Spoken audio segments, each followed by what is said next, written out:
హింసాకాండలో చిక్కుకున్న తెలుగు వారిని కాపాడుకోవడంలో యువనేత రాష్ట్ర ముఖ్యమంత్రి రాష్ట్ర మంత్రి నారా లోకేష్ చూపిన చొరవ ముందు చూపుతో ఆయన వ్యవహరించిన తీరు రాష్ట్రంలోని తెలుగు ప్రజలే కాదు దేశవ్యాప్తంగా తెలుగు ప్రజలంతా కూడా లోకేష్ ముఖ్యమంత్రి చంద్రబాబులకు ప్రజలు జైజైలు పలుకుతున్నారని తెలుగుదేశం పార్టీ రాష్ట్ర అధికార ప్రతినిధి పాతల రమేష్ తెలిపారు. అమరావతిలో ఆయన విలేకరులతో మాట్లాడుతూ తెలుగు వారికి ఆపద అనే పదం వినపడితే చాలు నన్ను దాటి వారిని టచ్ చేయాలనే విధంగా ఆపదకి అడ్డుగా నారా లోకేష్ నిలిచారని ఆయన కొనియాడారు.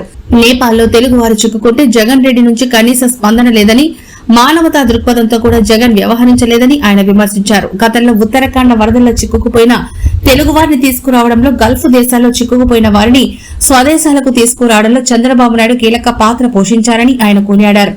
ఇప్పుడు నేపాల్ నుంచి తెలుగు వారిని సురక్షితంగా తీసుకురావడం కూడా జరిగిందని పాతర్ల తెలిపారు.